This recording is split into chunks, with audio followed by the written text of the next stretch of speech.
In this very quick video, I will show you how to replace the HVAC cabin filter for a 2022 Lexus NX. Start off by opening the glove box.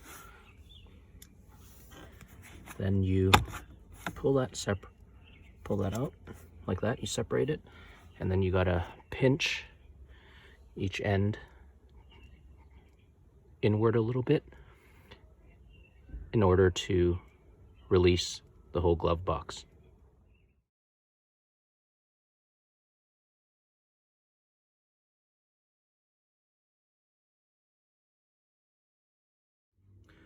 So once the glove box is out of the way, you go towards your right side. You just got to pinch this middle part like this.